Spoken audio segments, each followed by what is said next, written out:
राष्ट्रीय उपाध्यक्ष, मेरे वरिष्ठ साथी और उत्तर भारत के प्रभारी सम्माननीय सौदान सिंह जी, हम सबके बहुत ही लोकप्रिय प्रत्याशी मेरे छोटे भाई सम्माननीय अनुराग ठाकुर जी, हमारे प्रदेश के पूर्व मुख्यमंत्री और वर्तमान में विपक्ष के नेता श्री जयराम ठाकुर जी, प्रदेश के जुझारू और कर्मशील अध्यक्ष डॉक्टर राजीव बिंदल जी, हमारे हमीरपुर लोकसभा के प्रभारी विक्रम ठाकुर जी, राज्यसभा में हमारे सदस्य हर्ष महाजन जी, हमारे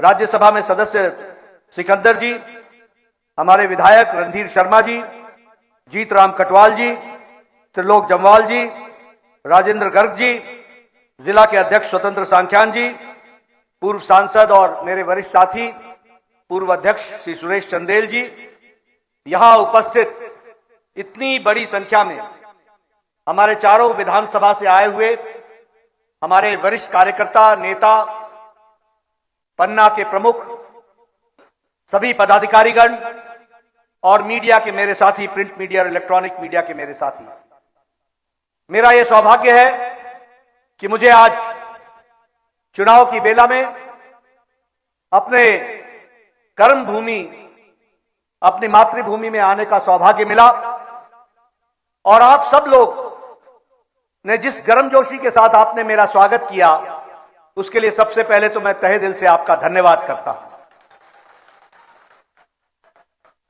मित्रों, मैं जब यहां आया हूं तो सबसे पहले तो मां नैना देवी को नमन करता हूं और नार सिंह बजिए का आशीर्वाद लेकर के अपनी बात को प्रारंभ करता हूं।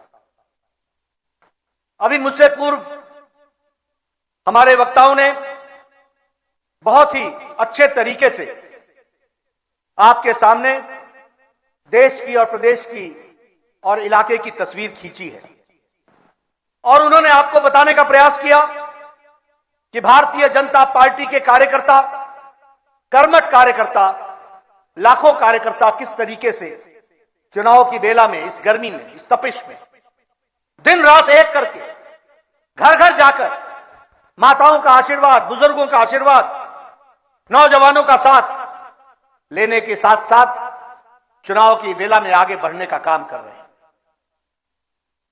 मैं आप लोगों से एक बात जरूर कहना चाहता हूं कि हम सब लोग बहुत ही खुशनसीब हैं, बहुत ही खुशनसीब हैं। और मैं इसलिए नहीं कह रहा कि आपको खुश करना है, मैं इसलिए कह रहा हूं कि आज भारतीय जनता पार्टी ने भारतीय जनसंघ के काल से लेकर के आज दिन तक एक लंबी यात्रा करने के बाद दुनिया की सबसे बड़ी पार्टी बनकर के उभरी है। इसको हमको समझना चाहिए और हमें गौरव होना चाहिए कि हम उसके सदस्य हैं। मित्रों, मैं यहां यह भी कहना चाहता हूं, यह अकेली पार्टी है जो वैचारिक प्रतिष्ठान पर चलती है, अधिष्ठान पर चलती है, जो विचारों से जुड़ी है। यह अकेली पार्टी है जिसने विचारों के साथ कभी समझौता नहीं किया। बाकी सब पार्टियों ने सत्ता पाने के लिए एक नहीं, अनेकों बार समझौता किया। Indian national Congress, Congress party तो सेंटर से राइट, राइट से लेफ्ट, लेफ्ट से ऊपर, ऊपर से नीचे कहां चली गई मालूम नहीं, विचारधारा के साथ समझौता किया। लेकिन भारतीय जनता पार्टी के आप कार्यकर्ताओं को यह ध्यान में रखना चाहिए कि जो बात हमने सन 51-52 में कही, जिस नारे को लगाते हुए हमने अपनी जवानी लगा दी, जिस नारे को लगाते हुए हम 4-4 पीढ़ियां खप गई, एक देश में 2 निशान, 2 विधान, 2 प्रधान नहीं चलेंगे। ये वही पार्टी है जिसने मोदी जी के नेतृत्व में 6 अगस्त को 2019 को धारा 370 को धाराशाही कर दिया। इस बात को भी हमको ध्यान में रखना चाहिए। सन 51-52-53 में हमारे श्यामा प्रसाद मुखर्जी ने बलिदान दिया, 4-4 पीढ़ियां, 5-5 पीढ़ियां खप गई, हमने समझौता नहीं किया और लोगों का आशीर्वाद मिला। और आज जम्मू कश्मीर संवैधानिक दृष्टि से एक देश में एक निशान, एक विधान, एक प्रधान जम्मू कश्मीर की धरती पर भी लागू हो गया। मित्रों, मुझे याद है कि सन 86 में, सन 87 में पालमपुर में, हिमाचल में भारतीय जनता पार्टी ने कहा कि हम राम मंदिर का रास्ता प्रशस्त करेंगे। आप सब लोगों ने नारे लगाए, राम लला हम आएंगे, मंदिर वहीं बनाएंगे। एक बार नहीं, अनेकों बार अयोध्या गए, वो ढांचा भी ढह गया, लेकिन राम लला टेंट में रहे और एक दिन नहीं, 2 दिन नहीं, 500 साल बाहर रहे। लेकिन हमारे मन का विश्वास था और वो विश्वास यह टूट था कि राम लला हम आएंगे, मंदिर वहीं बनाएंगे। आज हम ये कह सकते हैं कि मोदी जी ने जहां राम मंदिर का रास्ता प्रशस्त किया, वहीं कठोर अधिष्ठान, 10 दिन के अधिष्ठान के बाद 22 जनवरी को विराट राम मंदिर में राम लला को विराजमान और प्राण प्रतिष्ठा की गई, वो भी हम लोगों ने देखा है। मित्रों, ये ट्रिपल तलाक की बात हो रही थी। मैं बताना चाहता हूं, हमारे लिए ये राजनीति का विषय नहीं है, हमारे लिए वोट का विषय नहीं है, हमारे लिए धर्म का विषय नहीं है, हमारे लिए मानवता का विषय है। आज पाकिस्तान में 3 तलाक नहीं, आज बांग्लादेश में 3 तलाक नहीं, आज अफगानिस्तान में 3 तलाक नहीं, आज सीरिया में 3 तलाक नहीं, आज ईरान में 3 तलाक नहीं, आज इराक में 3 तलाक नहीं, आज इंडोनेशिया में 3 तलाक नहीं। ये सब मुस्लिम देश हैं जिनके नाम मैंने लिए। एक भी जगह 3 तलाक नहीं था, लेकिन कांग्रेसियों की तुष्टीकरण ने भारत में ये 3 तलाक चलाया हुआ था और इस 3 तलाक को सुप्रीम कोर्ट ने कहा था कि यह समाप्त होना चाहिए। किसी में ताकत नहीं थी, ये नरेंद्र मोदी जी की ताकत थी, जिन्होंने 3 तलाक को समाप्त करके मुस्लिम बहनों को आजाद कर दिया और 21वीं शताब्दी में जीने का अधिकार दिया। यह वैचारिक लड़ाई लड़ने वाली लोग, इसलिए हम वैचारिक पार्टी, विचारों के साथ काम करते। हमें कहते थे तुम्हारा इकोनॉमिक एजेंडा क्या है, तुम्हारा आर्थिक नीति क्या है। दीनदयाल उपाध्याय ने कहा था एकात्म मानववाद, उसी को सरलीकरण करके हम लोगों ने कहा अंत्योदय, और उसी को और सरलीकरण करके मोदी जी ने कहा सबका साथ, सबका विकास, सबका विश्वास, सबका प्रयास, और उसी को और आगे बढ़ाया ज्ञान, गरीब, युवा, अन्नदाता, किसान और नारी शक्ति। अगर ये चारों की चिंता हो जाती है तो भारत की चिंता हो जाती है और भारत आगे बढ़ जाता है। इस बात को हम समझ पाते हैं। इसलिए मित्रों, आपको यह गर्व होना चाहिए और गौरव होना चाहिए कि आप उस पार्टी के सदस्य हैं, आप उस पार्टी के कार्यकर्ता हैं जिन्होंने कभी भी नीतियों के साथ समझौता नहीं किया और अधिकारों के साथ आगे बढ़ते चले गए और आज ये दुनिया की सबसे बड़ी पार्टी बन गई। आज हम काडर बेस्ड पार्टी है।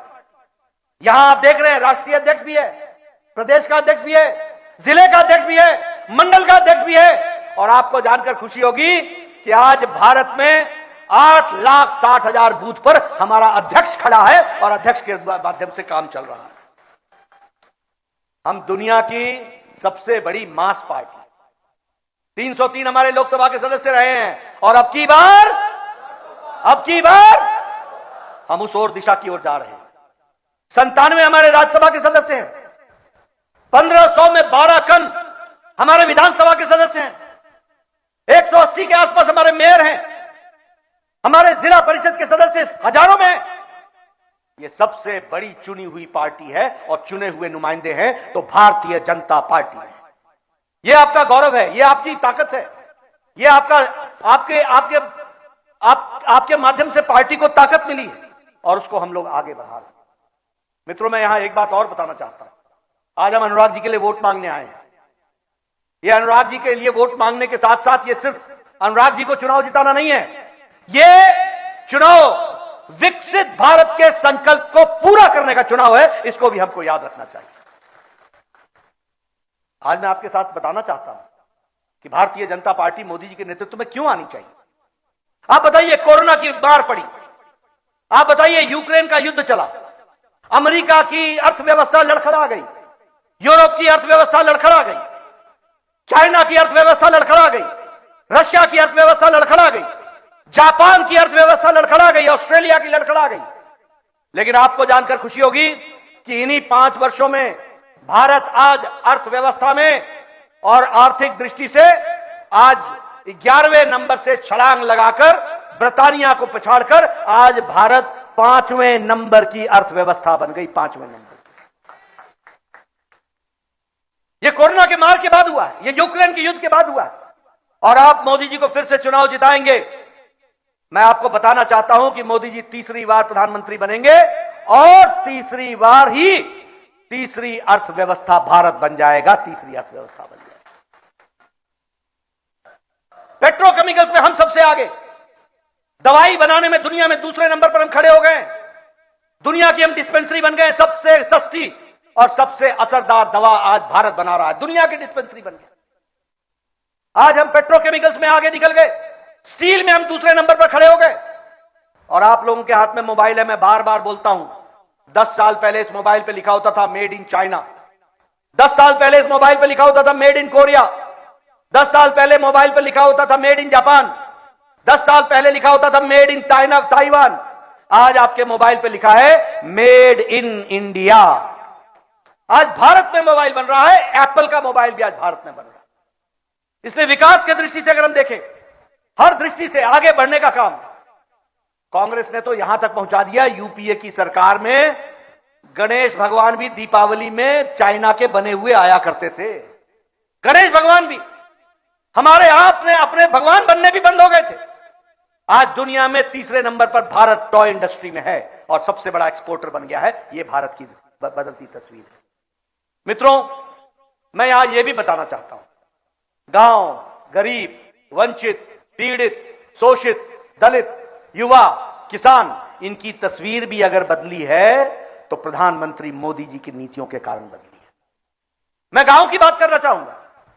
आप लोगों ने मुझे 1993 में एमएलए बनाया था। याद करिए वो समय 40 सड़कों के लिए 40 लाख रुपए आते थे। 40 सड़कों के। मैं एमएलए था। मेरा एक्सीएन आके मुझे बोलता था आपको इस साल 40 लाख रुपए मिले, बताइए कहां खर्च करूं। मैं कहता था कोई एक सड़क ढूंढ लो भाई, उसी में लगा दो 40 लाख, और तो कुछ होगा नहीं। आधा किलोमीटर सड़क बनती थी। आधा किलोमीटर सड़क बनती थी। ये बीजेपी की सरकार आई, पहले अटल जी की सरकार आई, प्रधानमंत्री ग्रामीण सड़क योजना बनी। और आपको जानकर खुशी होगी कि इसी इलाके की 85% सड़कें ऑल वेदर रोड बनी। तो उस समय बनी, इस बात को भी हमको ध्यान में रखना चाहिए। गांव का विकास हुआ। आज 1.5 लाख पंचायतों में ऑप्टिकल फाइबर पहुंचाया जा रहा है। 2 लाख गांव से ज्यादा को आज कॉमन सर्विस सेंटर से जोड़ दिया गया है। यह विकास की कहानी है। यह गांव के विकास की कहानी है। आज बताइए सारे गांव पक्के सड़क से जुड़े हैं कि नहीं जुड़े हैं? जुड़े हैं कि नहीं जुड़े हैं? जरा जोर से बोलो भाई, जुड़े हैं कि नहीं जुड़े हैं? और यही सड़कें पहले हम पगडंडियों में चला करते थे। आज गांव मजबूत हुआ है। प्रधानमंत्री आवास योजना की बात करना चाहूंगा। आज एक एक पंचायत में 30-30 घर पंचायत में बन रहे हैं। 4 करोड़ घर बने। 4 करोड़। और अनुराग जी को जिता के भेजिएगा, चारों प्रत्याशी जिता के भेजिएगा, 3 करोड़ और घर बनेंगे 5 साल में। आपको मैं बताना चाहता हूं। लेकिन यह प्रधानमंत्री आवास योजना की कहानी बताता हूं तो मैं बार बार एक बात बोलता हूं, अगर उजाले का मजा लेना हो तो अंधेरे को पहचानो। अगर पूर्णमासी का मजा लेना हो तो अमावस्या को जानो। अमावस्या को जानो। वो दिन भी जानो जब हम एमएलए हुआ करते थे और मेरे पास वीडियो आया करता था और बोलता था नड्डा साहब आपको खुशखबरी सुनाएं। मैं बोलता था बोलो। बोलता इस साल आपको इंदिरा आवास योजना में 2 घर मिले हैं, बताइए किसको दे। मैं बोलता था तू ही रख ले भाई, मैं कहां बांटूंगा ये 2 घर। आज एक एक पंचायत में 40-40 मकान बन रहे हैं। 4 करोड़ घर बन गए। और कैसे घर बने? Drawing room, bedroom, kitchen with gas का सिलेंडर और साथ में उसके शौचालय, टॉयलेट, ये घर बने। और मैं आपको इस दृष्टि से यह भी बताना चाहूंगा कि इसी में जोड़ने के लिए हर दृष्टि से अब जो प्रयास हो रहा है वो इस बात का हो रहा है कि अब प्रधानमंत्री हर घर मुफ्त सूर्य और ऊर्जा योजना को हम चलाने वाले हैं। अब आपका बिल 0 और 300 यूनिट की माफी वाली बात चली जाएगी। हर घर पर सौर ऊर्जा लगेगा। और प्रधानमंत्री जी ने कहा है कि आपकी बिजली का बिल 0 हो जाएगा और जो आपकी बिजली की खर्च बचेगा वो सरकार खरीद लेगी और आमदनी का जरिया भी होगा। इस तरीके से हमारे काम होंगे। ये छोटी घटना नहीं है, ये बहुत बड़ी घटना है। मैं आपके सामने बताना चाहता हूं, 38,000 घर बने हैं यहां प्रधानमंत्री आवास योजना में, 38,000 हमारे हिमाचल प्रदेश में। और अब जो प्रधानमंत्री सूर्य घर मुफ्त योजना जो है, इसके तहत हर घर को जोड़ा जाएगा, हर घर को जोड़ा जाएगा। मैं आपको बताना चाहता हूं, ये सब लोग बैठे हैं, ये लंबे समय से एमएलए एमपी रहे हैं, ये सब चिट्ठियां लिखा करते थे और आप लिखवाया करते थे, प्रधानमंत्री जी मेरे इलाके में एक गरीब व्यक्ति है, उसका बाईपास का ऑपरेशन होना है, उसको नया वेल्व लगना है, उसका किडनी का ऑपरेशन होना है, उसका अन्य ऑपरेशन होना है, कृपया 5 लाख देने की कृपा करें, 1 लाख देने की कृपा करें, 1.5 लाख देने की कृपा करें, अनुशंसा करें। बोलिए, ऐसी चिट्ठियां लिखते थे कि नहीं लिखते थे? लिखते थे कि नहीं लिखते थे? इसका घर बिक जाएगा, इसको कैंसर हो गया है, गंभीर बीमारी से लड़ने का इलाज नहीं है। आपको जानकर खुशी होगी, प्रधानमंत्री मोदी जी की बड़ी सोच देखो। मैं ही स्वास्थ्य मंत्री था उस समय, उन्होंने आयुष्मान भारत 10 करोड़ 74 लाख परिवार, 50 करोड़ लोग, भारत की 40% की आबादी, गरीब लोग, मैं बार बार बताता हूं, गरीब लोग, उन गरीब लोगों को गंभीर बीमारी से लड़ने के लिए 5 लाख रुपए का सालाना हेल्थ कवर दिया, 5 लाख रुपए का। और मैं यहां यह भी बताना चाहूंगा आपको कि उसमें जयराम ठाकुर जी की सरकार ने हिम केयर जोड़ दिया और हिम केयर के माध्यम से जो लोग छूट गए थे उनको भी 5 लाख रुपए का हेल्थ कवर मिला और उसको देने का प्रयास किया गया। मैं यहां यह भी बताना चाहता हूं कि आज की जो आपकी प्रदेश की कांग्रेस की सरकार है, उससे हिम केयर और आयुष्मान भारत का 50 करोड़ रुपए भी नहीं दिया गया है, 50 करोड़ रुपए भी नहीं। मैं आपको बताना चाहता हूं, आप अनुराग जी को चुनाव जिता के भेजिएगा, आप अनुराग जी को लोकसभा में भेजिएगा, मोदी जी को प्रधानमंत्री तीसरी बार बनेंगे। हमें याद रखना चाहिए कि इस बार प्रधानमंत्री जी ने तय किया है, और हमारी माताएं बहनें सुन लें, इस देश का कोई भी व्यक्ति, कोई भी माता जिसकी उम्र 70 साल से ऊपर की हो गई हो, किसी भी धर्म की, किसी भी जाति की, किसी भी इलाके की, किसी भी आमदनी की, अमीर हो या गरीब, सबको आयुष्मान भारत से 5 लाख रुपए के गंभीर बीमारी से लड़ने का हेल्थ कवर से जोड़ दिया जाएगा, सबको जोड़ दिया जाएगा। यह है बदलता भारत और यह है आयुष्मान भारत, जिसको हमको समझने की आवश्यकता है। प्रधानमंत्री अन्न योजना, 80 करोड़ की जनता, जिसमें 28 लाख लोग हिमाचल के जुड़े हैं, जिनको 5 किलो गेहूं या 5 किलो चावल और 1 किलो दाल दी जा रही है। यह आपको छोटी घटना लगेगी, लेकिन मैं आपको बताना चाहता हूं, इसके कारण आज भारत के 25 करोड़ लोग गरीबी की रेखा से ऊपर आ चुके हैं, सिर्फ प्रधानमंत्री गरीब कल्याण अन्न योजना के कारण। और आपको जानकर और खुशी होगी कि 1 करोड़ लोग ऐसे, 1% ऐसे लोग हैं, 1% से भी कम, जो अति गरीबी से भी कम है। अति गरीबी से भी, जो अति गरीबी के नीचे रहने वाले लोग, उनकी संख्या 1% से भी कम हो रही है। यह आज बदलता भारत की तस्वीर है जो आपके सामने। प्रधानमंत्री किसान सम्मान निधि में 11 करोड़ किसानों को, और आपके यहां 9.5 लाख लोगों को, हमारे हिमाचल में 9.5 लाख किसानों को हर महीने, हर चौथे महीने 2-2 हजार रुपए उनके बैंक के खाते में जा रहा है। इसलिए मित्रों, आप गौरव के साथ, गर्व के साथ आप कह सकते हैं कि आप भारतीय जनता पार्टी के कार्यकर्ता हैं, और माताओं बहनों के पास आप जाकर बता सकते हैं कि किस तरीके से मोदी जी के नेतृत्व में गांव, गरीब, वंचित, पीड़ित, शोषित, दलित, युवा, किसान, इनकी चिंता अगर किसी ने की है तो वो मोदी जी ने की है और भारतीय जनता पार्टी ने की है, आप कह सकते हैं। ये मैं आपको बताने आया। मैं यहां एक बात और बताना चाहता हूं आपको, और वो ये कि इस इलाके के विकास की दृष्टि से भी मैं तो किसी को चैलेंज नहीं करना चाहता, लेकिन हां, मैं जरूर कहना चाहता हूं, कांग्रेस यहां एक पत्थर भी विकास का लगाया हो तो बता दे, एक पत्थर भी लगाया। अनुराग जी बता रहे थे, यह हाइड्रो इंजीनियरिंग का कॉलेज 4 साल कांग्रेस शासन में बंद रहा, नहीं बनने दिया, 4 साल। जब प्रधानमंत्री मोदी जी बने और मैं मंत्री बना, तब यह फिर से चला, इसका काम शुरू हुआ। और इसको भी लेकर के ले गए, कहां ले गए थे? नगरोटा। आपको आपके वोट की कीमत समझ में आनी चाहिए। गलत वोट पड़ता है तो होता क्या है? इलाका वीरान हो जाता है, सूना हो जाता है, बिन पानी के हो जाता है। और सही वोट पड़ता है तो इलाका आबाद हो जाता है। आज ये हाइड्रो इंजीनियरिंग कॉलेज बंदला पर चमकता चमकता दिखता है, दाहिनी तरफ आपको नेशनल हाईवे दिखता है। कभी सोचा था क्या? All India institute of medical sciences देखता है, हमीरपुर का मेडिकल कॉलेज दिखता है। कौन सी बात करूं मैं, जिस तरफ हाथ डालता हूं वह काम नरेंद्र मोदी जी की सरकार ने करके दिया है। इस बात को हमको याद रखना चाहिए। और इसीलिए विकास की दृष्टि से आज कभी सोचा था कि Indian institute of management Himachal में आएगा? कभी सोचा था कि बल्क ड्रग पार्क हिमाचल में ऊना में आएगा? कभी सोचा था कि ऊना में सैटेलाइट सेंटर पीजीआई का खुलेगा? कभी सोचा था कि all India institute of medical sciences हमारे घर के आंगन में होगा? यह सब बातें इसलिए होती है मित्रों, मैं आपको बता देना चाहता हूं, सारी देश में गर्मियों में धूप छानते हैं, सही जगह उंगली पड़ती है तो विकास हो जाता है और गलत जगह पड़ती है तो विनाश हो जाता है। इस बात को याद रखना चाहिए। और इसीलिए मैं आपसे निवेदन करने आया हूं, ये 1 तारीख तक आप सारी बातों को छोड़कर, और हम चुनाव जीतने की बात नहीं कर रहे हैं, हम चुनाव में मार्जिन बढ़ाने की भी बात कर रहे हैं। हमको आगे बढ़ना है, एक तरफा फैसला होना चाहिए, हर तरफ से हमको समर्थन मिलना चाहिए। और समर्थन इसलिए मिलना चाहिए क्योंकि विकास की दृष्टि से हर तरीके का काम हुआ है। कभी सोचा था कि यहां ऊना में Indian institute of information and technology आएगी? आज ये आ गई। हर तरीके से विकास के काम चल रहे हैं। स्मार्ट सिटीज में आज धर्मशाला और शिमला जुड़ गया है। 1188 करोड़ रुपए उसके लिए खर्च हो रहे हैं। ट्रेन के बारे में आपको अनुराग जी ने बता दिया। आज ऊना से कहां कहां के लिए ट्रेन नहीं चल रही है। और मैं अभी आ रहा था तो देख रहा था ऊपर से, यहां भी रेलवे ट्रैक का काम तीव्र गति से चल रहा है। ये बदलता भारत, बदलता हिमाचल दिख रहा है कि नहीं दिख रहा है? जरा बोलो, जोर से बोलो भैया, दिख रहा है कि नहीं दिख रहा है?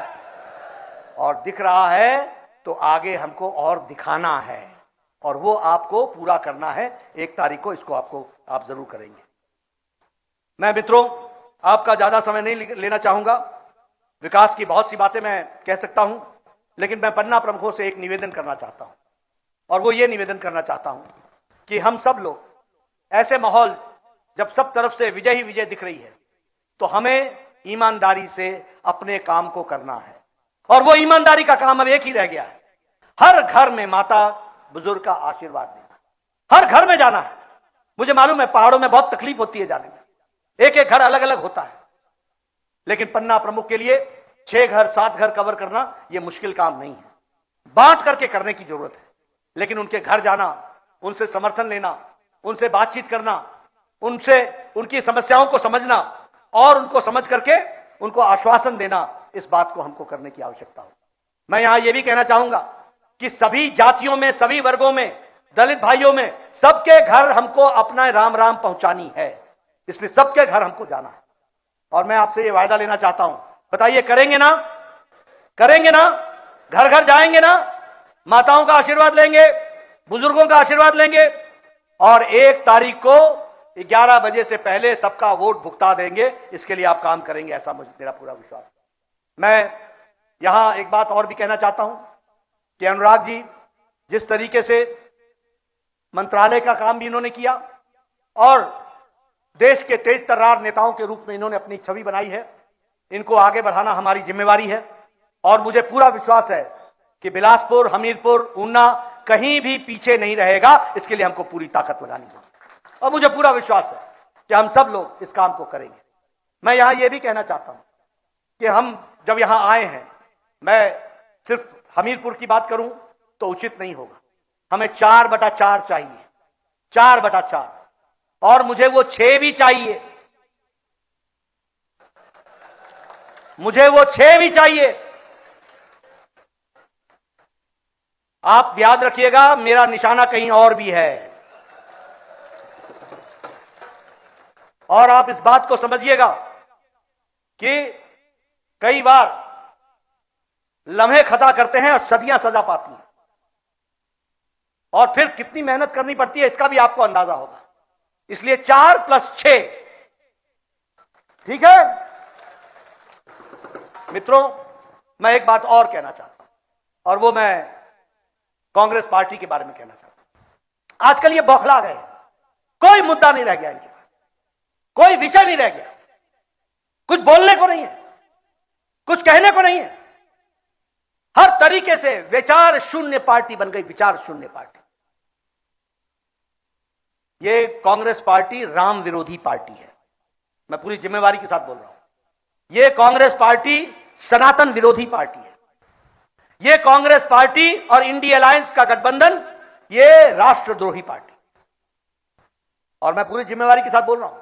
आप बताइए, सोनिया गांधी जी ने यूपीए के जमाने में एफिडेविट दिया था कोर्ट में कि नहीं कि राम काल्पनिक है? दिया था कि नहीं दिया था? इसका कोई ऐतिहासिक आधार नहीं है, इसका कोई वैज्ञानिक आधार नहीं है। ये राम काल्पनिक बताने वाले लोग, आप बताइए, कपिल सिब्बल ने कहा था कि नहीं कहा था कोर्ट में कि राम जन्मभूमि का केस लटकाओ, बढ़ाओ आगे, नहीं तो बीजेपी वालों को फायदा होगा? कहा था कि नहीं कहा था? लटकाने का काम किया था कि नहीं किया था? अटकाने का काम किया था कि नहीं किया था? भटकाने का काम किया था कि नहीं किया था? ये राम विरोधी पार्टी, और आज आप देख ही रहे हैं कि भव्य राम मंदिर वहां बनकर के तैयार हुआ। ये सनातन विरोधी भी है। आप बताइए, स्टालिन ने बोला कि नहीं बोला कि सनातन डेंगू है? बोला कि नहीं बोला? बोला कि नहीं बोला कि सनातन मलेरिया है? और इसके ए राजा एक डीएमके के मंत्री रहे हैं, उन्होंने कहा कि सनातन एचआईवी है। और सोनिया गांधी को सुनाई नहीं दिया, राहुल गांधी का मुंह चुप हो गया और प्रियंका गांधी की आंखें बंद हो गई, इनको दिखा नहीं, चुप हो गए। बोलो, ये सनातन विरोधी है कि नहीं है? ऐसे लोगों को आगे आने दोगे क्या? आगे आने दोगे क्या? और ये राष्ट्रद्रोही भी है। आप बताइए, राष्ट्रद्रोही कैसे? जवाहरलाल नेहरू विश्वविद्यालय में नारे लगते हैं, मैं बार बार बताता हूं, और किसी भी नेता की किस्म जैसे चावल के एक कण से पता चलती है, वैसे ही एक नेता की हरकत से पता चलती है।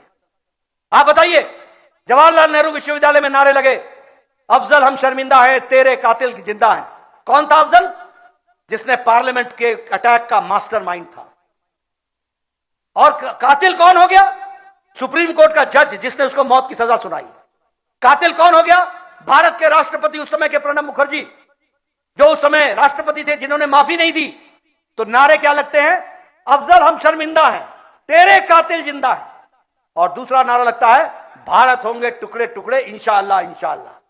और राहुल गांधी दूसरे दिन जवाहरलाल नेहरू यूनिवर्सिटी में जाकर इन लोगों के साथ खड़े हो जाते हैं। बोलो, राष्ट्रद्रोह का काम करते हैं कि नहीं करते हैं? करते हैं कि नहीं करते? राष्ट्रद्रोही है कि नहीं है? मैं यहां यह भी बताना चाहता हूं कि ये लोग ऐसे लोगों को लोकसभा का कैंडिडेट भी बनाते हैं और एमपी का कैंडिडेट भी देते हैं। ऐसे लोगों को आगे आने देना है क्या? आने देंगे क्या? अभी अभी हमारे अनुराग जी बता रहे थे सैम पिट्रोडा के बारे में। पहले उन्होंने क्या किया? ये राहुल गांधी का खासम खास सलाहकार है सैम पिट्रोडा। जब भी दुनिया में विदेश में जाते हैं तो दाहिनी तरफ में यही होता है, सिपा सलाहकार। ये विशेष लोग हैं इनके। पहले क्या कहते हैं कि अमेरिका में जब कोई बुजुर्ग की जिंदगी चली जाती है तो उसके बाद उसके बच्चों को 45% की ही आमदनी का हिस्सा मिलता है, बाकी सब टैक्स में चला जाता है। क्या ये भारत में लागू करना है क्या? ऐसा लागू करना है क्या? इनके विचार, आपको मैं विचार बता रहा हूं। आज क्या विचार पैदा हुए जिसके बारे में अनुराग जी ने आपको बताया? कहते हैं नॉर्थ ईस्ट, उत्तर पूर्व के लोग वो चीनी जैसे दिखते हैं, चाइनीज जैसे दिखते हैं, और पश्चिम के लोग अरबी दिखते हैं, और नॉर्थ के लोग अंग्रेज दिखते हैं, और दक्षिण के लोग अफ्रीकन दिखते हैं। बोलो, ऐसी पार्टियों को आगे आने देना है क्या? जो देश को खंडित करे, जो देश को विभाजित करे। एक नेता इनका बोलता है कि नॉर्थ और साउथ में अंतर है, साउथ के लोग ज्यादा दिमाग रखते हैं, और एक नेता यह बोलता है कि साउथ का अलग देश बन जाना चाहिए। वो बैंगलोर से चुनाव लड़ रहा है, उप मुख्यमंत्री डीके शिव कुमार का भाई है डीके सुरेश, कहता है अलग देश बना देना चाहिए। बोलो, ऐसी कांग्रेस पार्टी को लाना है क्या? लाना है क्या? और सबसे बड़ी बात, हम सब लोग मोदी जी के नेतृत्व में सबका साथ, सबका विकास, सबका विश्वास, सबका प्रयास लेकर के चले। आयुष्मान भारत में किसी भी धर्म का कोई व्यक्ति हो उसको सब सुविधा मिल रही है। प्रधानमंत्री गरीब कल्याण योजना में मिल रही है, आवास योजना में मिल रही है, उज्ज्वला योजना में मिल रही है, उजाला योजना में मिल रही है, सौभाग्य योजना में मिल रही है, सब में मिल रही है, सबको मिल रही है। सबका साथ, सबका विकास, सबका विश्वास, सबका प्रयास। लेकिन यह कांग्रेस पार्टी कहती है कि हम धार्मिक आधार पर आरक्षण देंगे।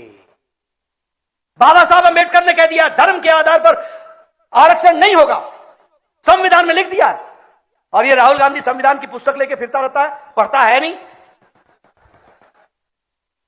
पढ़ता है नहीं, मालूम है नहीं। उसमें लिखा हुआ है बाबा साहब ने। और सारे सनातनी थे सारे हिंदू थे कंस्टिट्यूएंट असेंबली में जिन्होंने यह तय किया कि धर्म के आधार पर आरक्षण नहीं होगा, और यह कांग्रेस पार्टी धर्म के आधार पर आरक्षण करना चाहती है। इसने आंध्र प्रदेश में 4 बार कोशिश की, कोर्ट के चलते बचे। कर्नाटक में इन्होंने करके दिया। बोलिए, धर्म के आधार पर आरक्षण होना चाहिए क्या? क्या दलित भाइयों का आरक्षण का हिस्सा पर डाका डालने की कोशिश है कि नहीं है? कोशिश है कि नहीं है? ये आदिवासी भाइयों के आरक्षण पर, रिजर्वेशन पर डाका डालने की कोशिश है कि नहीं है? ये पिछड़ा वर्ग, अति पिछड़ा वर्ग ओबीसी के ऊपर डाका डालने की कोशिश है कि नहीं है? ऐसे होने दोगे क्या? होने दोगे क्या? ये इस तरीके के काम करो। मित्रों, मैं यहां बताना चाहता हूं, जब ये जाति के आधार पर, धर्म के आधार पर नहीं, क्षमा करिएगा, धर्म के आधार पर ये लोगों को बांटना चाहते हैं, देश बांटो और फूट डालो, राज करो, ये इनकी नीति है। इसलिए इनको छुट्टी करना यह भी बहुत जिम्मेवारी है। और मुझे पूरा विश्वास है कि आप सब लोग पूरी ताकत से आज से चुनाव में जुट जाएंगे, पूरी ताकत लगाएंगे और अनुराग जी को यशस्वी बनाएंगे। सारे हिमाचल से हम सीटों को जीत करके आए, ये हमारी आप सबसे विनम्र निवेदन है। आप सब लोगों ने मेहनत करना है और मुझे पूरा विश्वास है कि आप मेहनत करेंगे, घर घर जाएंगे, गांव गांव जाएंगे। आपने मेरी बात इतनी गर्मी में बड़ी शांतिपूर्ण ढंग से सुनी, आपका बहुत बहुत धन्यवाद। जय भारत, जय हिमाचल।